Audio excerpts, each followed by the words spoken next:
You made reference several times to the 11 million. Would you agree with me that those members of the 11 million who can't pass a background check shouldn't be on a path to anything other than deportation? Maybe the people that don't pass a background check, but I do believe that there should be a pathway for the majority of the 11 million. Well, now that's very different from what you said earlier, and that's kind of my point. My point is all 11 million can't pass any background check. All 11 million of any category of people, from preachers to members of Congress, can't pass a background check. So why persist with the talking point of 11 million when we know that that's disingenuous? All 11 million don't want to be citizens. All 11 million can't pass a background check. And even if you concede that, then we get to the details of what the background check is going to look like. For instance, if you were sitting where Mr. Amadei is sitting, if you have a conviction for domestic violence, should you be on a path to citizenship or a path to deportation? Well, I can only argue for my sake and my parents' sake. No. With all due respect, you advocated on behalf of 11 million aspiring Americans. You're not a difficult fact pattern. Ms. Rivera is not a difficult fact pattern. So the talking point of 11 million aspiring Americans, I'm not interested in that. I'm down in the details of what does a background check look like.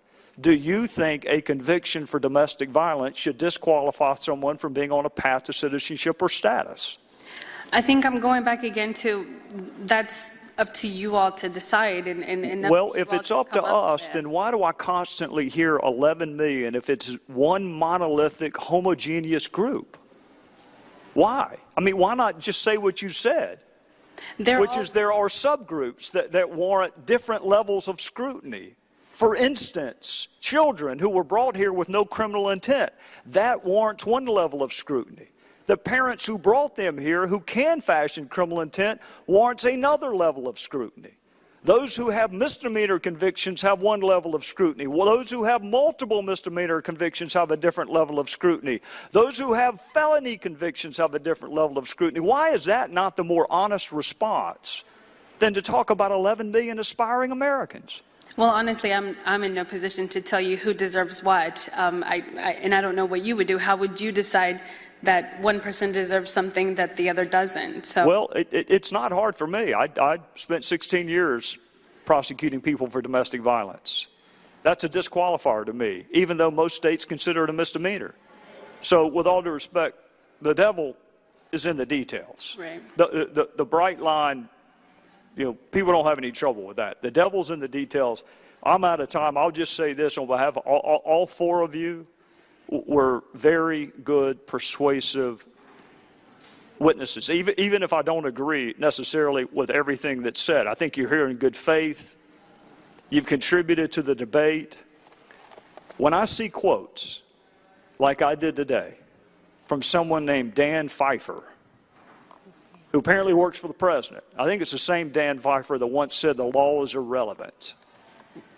And he tweeted out today that our plan is to allow some kids to stay but deport their parents.